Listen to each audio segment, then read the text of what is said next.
오늘 나온 뉴스를 명쾌하게 풀어보는 시간입니다. 뉴스토크 김종대 전 의원 나오셨어요. 어서 오세요. 안녕하세요. 네, 오늘 할 이슈가 얘기할 게 뭐 정치권부터 외교 안보까지 네. 정말 다양합니다. 예. 네, 의원님 잘 나오셨어요. 네, 예. 오늘 뭐 아침부터 이제 기사가 크게 됐었고 안철수 위원장의 입장도 밝혔는데요. 네. 초대 총리로 굉장히 유력하게 거론이 됐었잖아요. 네. 그리고 윤석열 당시 후보와 안철수 당시 후보가 단일화를 공개적으로 선언하고 설명하면서 행정 경험을 좀 쌓고 싶다라는 취지를 네. 이제 밝혀서 그때 총리 가시나 보다라고 많은 분들이 생각을 하셨어요. 그렇습니다. 안 위원장은 지금 어떤 생각을 하고 있을까요? 저는 사실은 안철수 지금 인수위원장이 원래는 국무총리나 또는 과학기술부 장관이나 산업부 이런 부처를 맡는 게 맞다고 봐요. 네네. 왜냐하면 본인이 대선 때 삼성전자 같은 기업 5개 만들겠다. 네. 이 과학기술 이국론을 주장하신 거거든요. 네네. 그리고 과학기술을 잘하는 사람이 앞으로 대통령 돼야 된다. 네. 그렇다면 그런 어떤 대선 때 공약을 실행하려면은 당연히 정책부서로 진출하셔서 거기서 경험을 쌓고 또 본인의 뜻을 펼치는 게 맞다고 보는데, 네. 근데 오늘 기자회견을 해보면은 행정경 분야에 들어가시겠다는 말이 아니란 말입니다. 아닙니다. 그리고 이후에 어떤 경로도 밝히지 않으셨어요. 그러면은 결국은 2027년 대선에 맞춰서 모든 선택을 조율하는 것 같다. 결국은 뚜렷한 목적은 지금 네. 행정 경험이다 뭐다 이런 것들이 아니라 어떤 본인의 기반이 취약한 국민의힘에서 확고한 차기 대선 주자로서의 입지를 다지는 쪽에 먼저 방점을 찍고 네. 앞으로 수순도 거기에 맞춰 나가겠다 이런 뜻으로 비춰지거든요. 네. 그렇다면은 당연히 내년에 당권 선거도 참여할 걸로 예상이 되고 또 당장 급박하게 닥쳐온 6.1 지방선거에서 네네. 선대위원장이라든가 어떤 중책을 맡아서 하는 이런 정치적 행보 쪽으로 기운 겁니다. 더불어서 경쟁 후보였던 네. 윤석열 당선자에게도 부담을 주지 않겠다. 네네. 이런 또 심리가 작동을 했어요. 네. 그런 걸로 봤을 때는 어떤 정책적 행보가 아니라 정치적 행보라고 보여집니다. 커다란 명분은 부담을 주지 않겠다. 엄청난 결단처럼 보이기도 하지만 네. 사실 이제 계산기를 정치인들 두들겨 볼 수밖에 없잖아요. 계산기를 두들겨 보면은 사실 우리나라 총리라는 게 그래도 대통령제에서 책임 총리 얘기하지만 총리라는 게 결국은 이제 보좌하는 거잖아요. 대통령을. 그렇습니다. 내각을 네. 통할하죠. 그렇죠. 그래서 그 위치로 가는 게 안철수 위원장 입장에서 그렇게 아주 매력적인 카드가 아닐 수도 있지 않았을까라는 생각도 드네요. 사실은 지금 민주당의 이낙연 전 대표가 네네. 대선 후보로 도약한 거는 국무총리를 역임했기 때문입니다. 그렇죠. 네. 어떻게 보면 국무총리는 하나의 어떤 본인의 정치인으로서 성장하는 좋은 기회이자 어떤 성장의 발판이기도 합니다. 네네. 그러니까 사실은 저희는 그렇게 가리라고 예상을 했던 것이죠. 그런데 공교롭게도 보면은 한꺼풀만 벗겨보면 네. 민주화 이후로 국무총리가 대권 도전에 성공한 전례가 없어요. 한 번도 없어요. 네네. 오히려 국무총리의 경험이 정치판으로 그대로 끌고 왔을 때는 전부 소모되거나 아니면 침식돼 가지고 네네. 오히려 하향 곡선을 겪어왔고 지금 국무총리 출신 중에 대선 후보 잠재적 대선 후보가 누가 있나 하고 생각해 보면 떠오르는 사람 없거든요. 없죠. 네, 다 하나도 한 번씩. 없습니다. 네네. 예, 그런 점에서는 이제는 이 어떤 총리직이라는 것이 내각을 통할하는 어떤 헌법기관임에도 불구하고 네. 대통령제 하에서는 그 존재감이 그렇게 그다지 기대한 만큼 충족이 안 된다. 거기에다가 이번에 인수위원장을 역임하고 있지만은 네. 인수위원장의 존재감이 안 보입니다. 사실은 윤석열 당선인의 캐릭터가 굉장히 강한 개성. 네네. 본인이 주도하는 어떤 주도 영향력 네네. 이런 것들이 워낙 강하다 보니까 그 밑에가 안 보여요. 그러니까 인수위원장을 하면서도 대통령 집무실 이전에 관여를 했습니까? 중요한 결정은 인수위 구성되기도 전에 윤석열 당선자가 이미 결정 다 해놨고 네. 앞으로 자기 인사라든가 이런 부분에 좀 의견을 낼 수 있겠습니다만은 지금 인수위원장으로서의 어떤 대국민 메시지라든가 네. 우리가 뭔가 인상적인 결정을 했다는 얘기를 들어본 적이 없어요. 그러니까 결국은 윤석열 당선자 차기 대통령한테는 가까이 안 가고 거기서부터 일정한 어떤 거리두기를 하는 부분도 전략적인 포석에 깔려 있는 계산이지 않을까. 뭐 전 그렇게 예상은 해봅니다. 오늘 그 안철수 위원장 워딩을 이제 종합 정리하면 일단 대통령 당선인에게 부담을 주지 않기 위해서 네. 내각에 참여하지 않겠다. 본인이 부담이라는 그 생각은 스스로의 존재 규정인데 그런 것 같아요. 예. 지방선거에도 출마하지 않는다. 그리고 그래서 일각에서는 전당대회를 좀 앞당기려는 생각인가라고 했는데 아니다. 이준석 대표 임기가 남아 있으니까 그럼 뭐 이제 내년 8월에 전당대회가 있는 걸로 알고 있는데 이제 그때까지는 그러니까 결국은 합당한 이후에 당내 이제 세력들을 모으고 자기 사람들을 모아서 이렇게 가겠다라는 결국은 아까 말씀하신 27년을 바라보는 그렇습니다. 모든 것이 예. 좌표가 지금 말씀하신 뭐 대통령한테 부담이 되지 않겠다. 네. 그러지만은 그 말 속에는 윤석열 당선자가 부담된다. 오히려 거꾸로. 그럴 수도 있죠. 부담되니까 나까지 부담을 주면은 네. 부담에 부담이 겹치면 갈등이 될 수도 있는 거고. 네, 그렇죠. 예, 이런 것까지 다 얘기를 하는데 그 말에 뼈가 있어 보여요.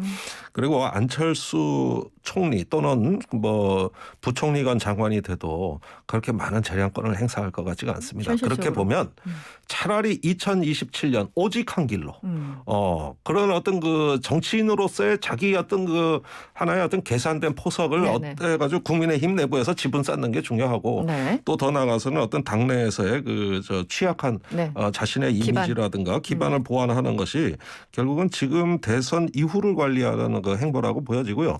저는 지방선거에 그러면은 반드시 참여하셔야 돼요. 본인이 출마는 안 하더라도 네. 어떤 역할은 해야지 여기서 밀리면은 이제는 잊혀지거든요. 네. 예, 그런 점에서는 꼭 그 본인의 이제 그 당에 지금 현재 당에 있는 국회의원이나 당직자들 일부도 진출을 시키고 그다음에 국민의힘하고 원만한 공천 협의도 할 수 있어야 그렇죠. 예, 이렇게 해야 어느 정도 본인의 수성이 되는 것이지 사실은 저기 이럴 때 눈 감으면 코베 가는 세상입니다. 눈 뜨고도 코베 가요. 그렇죠. 예, 그런 면에서는 네. 지금의 정치 일정이 다급해진 거지. 행정부처로가 정책을 펴는 게 다급한 게 아닌 것 같아요. 그렇죠. 네. 어쨌든 안 위원장은 본인의 어떤 행로를 그 결정을 한 것 같고요. 기본적으로 방향성을 정한 것 같고요. 네. 참고로 대선 전에 안랩 주가가 그러니까 대선 이후에 엄청 이제 올랐었잖아요. 지난주까지 연일 상승가 네. 상승 최고가. 그런데 오늘 발표 이후에 어제 대비 11% 이상 떨어졌다고 하네요. 네, 주가도 들썩거리는 그런 상황입니다. 어떤 또 네. 심리인지는 제가 네. 잘은 모르겠습니다만 아마 저하고 비슷한 것 같아요. 그렇습니까? 예, 이 현 정권에서의 어떤 네. 그 지분 확보보다는 이제 다소 이렇게 외곽으로 밀려나는 것 같은 인상을 시장에 주지 않았는가. 그것이 주가에 반영된 거 아니냐. 그러네요. 뭐 이런 추정은 해봅니다. 네. 그러면 일단 안철수 카드는 사라진 거고 초대 국무총리는 뭐 하마평 뭐 의원님도 이제 많이 들어보셨겠지만 네. 어떤 방향성을 가질까요? 뭐 경제, 화합 여러 가지 키워드들이 있는데. 그게 참 재밌는 게 네.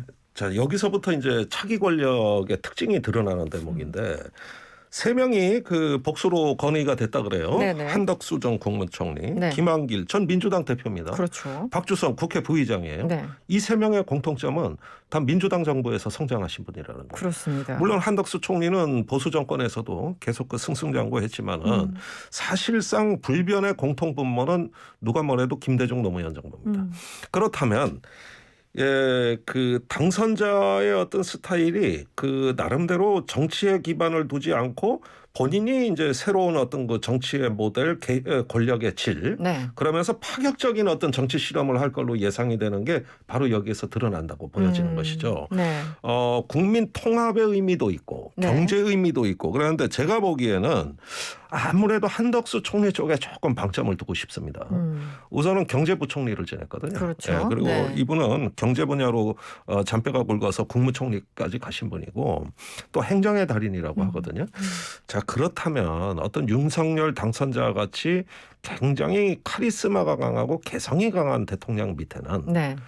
다소 조금 개성이 없어 보이고 그림자 같고 네. 그러면서도 빈틈없이 챙기면서 꼼꼼하게 민생을 살피는 이런 인물이 더 적임자 아니냐.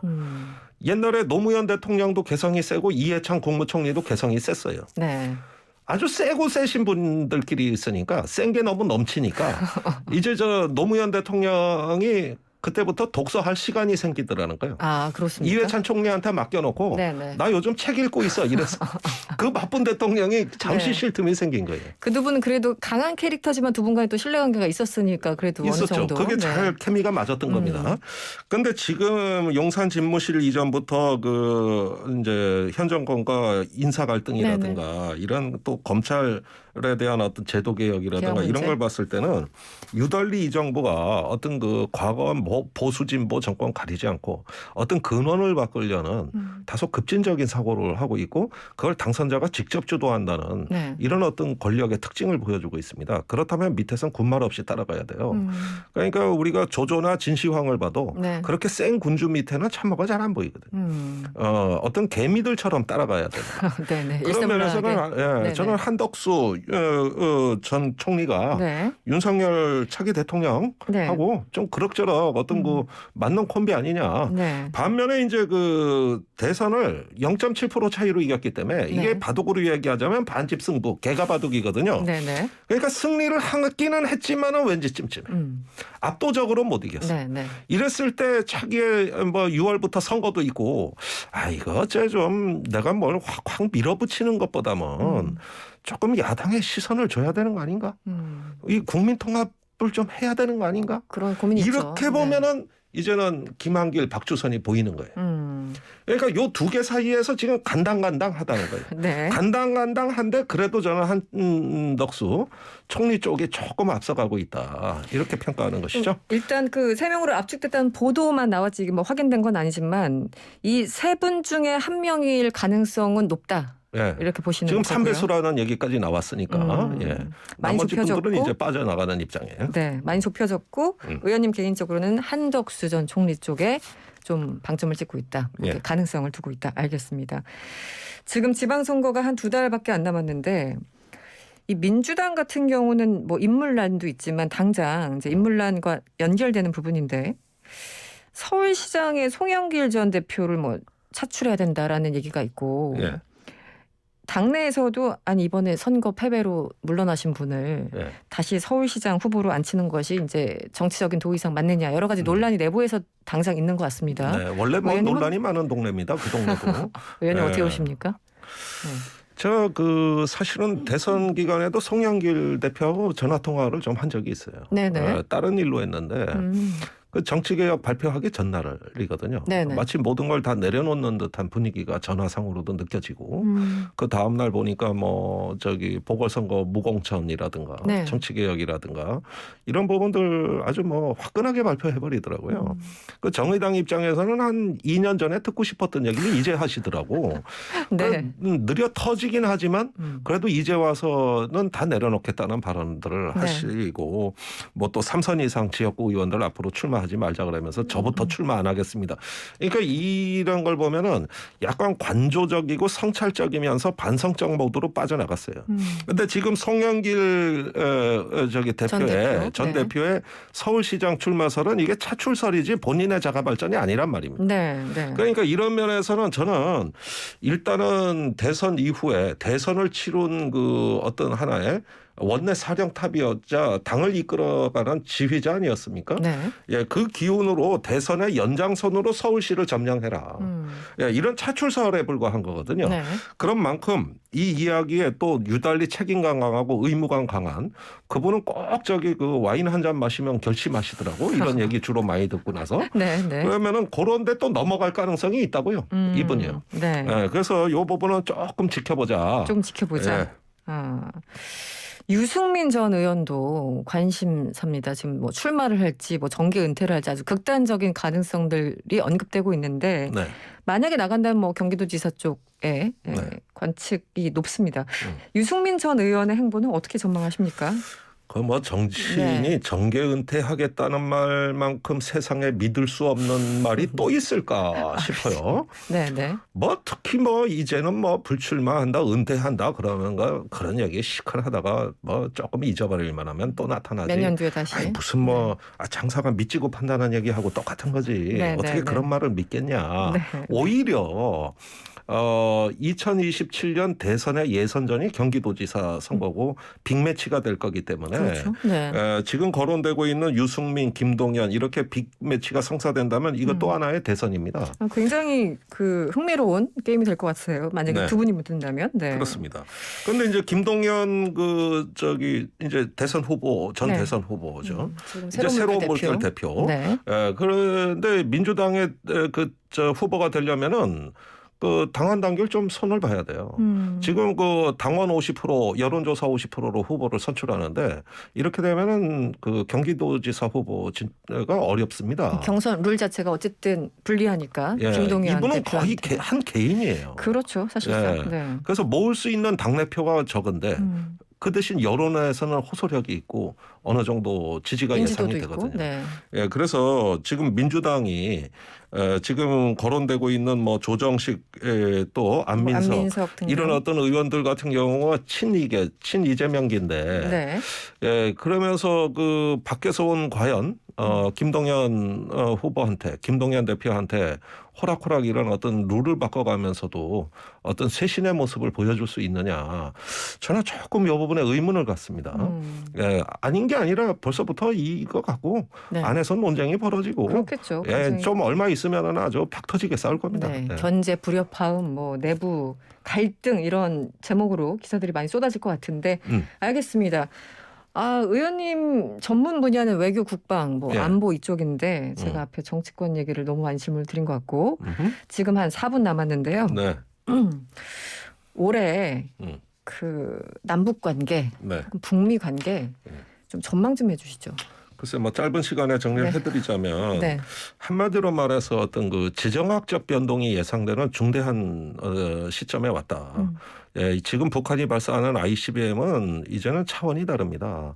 그리고 3년 정도죠. 4년 조금 넘게 2017년 이후로는 아무런 조짐을 안 보이다가 그랬었죠. 이제는 네. 핵실험 ICBM을 발사한다면 그동안에 축적해온 기술의 성과가 드러나는 건데 네. 이건 미국이 굉장히 심각하게 볼 거고 네. 때마침 한미일 합참의장이 하와이에서 네. 그 회동을 갔는데 네. 이렇게 삼국이 공동대처를 군사 지도자들이 모여서 하는 건 처음 있는 일이에요. 합참 의장이 이렇게 모이는 건 처음입니까? 그렇습니다. 그리고 2월에 네. 그 한미일 외교부 장관 회담이 열렸는데 거기서 중요한 얘기가 한미일 3국 공동 합동 훈련을 하자.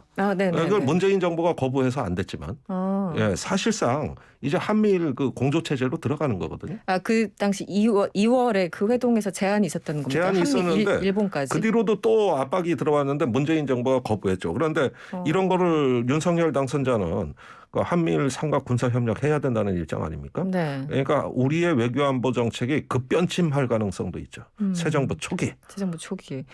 일본까지 이렇게 합동훈련하는 거는 우리 국민 여론에서는 어떤 반응을 보일까요? 당연히 여론에서는 안 좋습니다만은 네. 그러나 북한의 위협이 워낙 고조된다면 그때는 안보에 대한 심리가 사실은 팽팽하게 기울어져서. 균형을 맞출 것이다.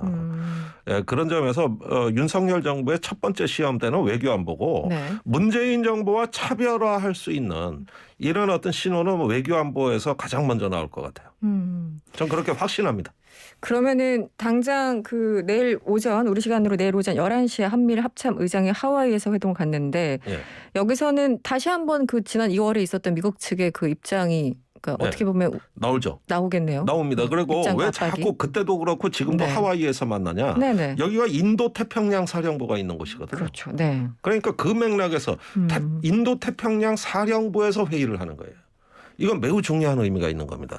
그래서 네. 앞으로 한미일 삼국 간의 이제 군사 공조 협력이 동아시아 지정학 특히 중국에 있어서 주는 메시지가 네. 대단히 중차대한 겁니다. 지금 사실은 우크라이나를 보면서 북한 입장에서 봤을 때, 예. 그러니까 김정은 입장에서 봤을 때 우크라이나 사태를 보면서 북한은 오히려 이제 도발의 강도를 더 높여갈 것이다 이렇게 분석하시는 분들도 있는데 의원님도 어떻게 동의하십니까? 그거는 미국이 이제 그 유럽 전선에 신경을 쓰고 동아시아에서 점차적으로 빈틈을 보여주면서 힘의 공백이 확대될수록 네. 북한이나 중국은 더 공세적으로 나온다. 이거는 다 국제 정세를 보고 그런 데서 어떤 하나의 존재감을 키워가는 이런 어떤 전략적 포석이기 때문에 네. 저는 미국이 이렇게 바빠질수록 네. 사실은 더 공세적으로 나올 거예요. 한미연합훈련도 안 하자고 하는 측은 주로 미국이에요.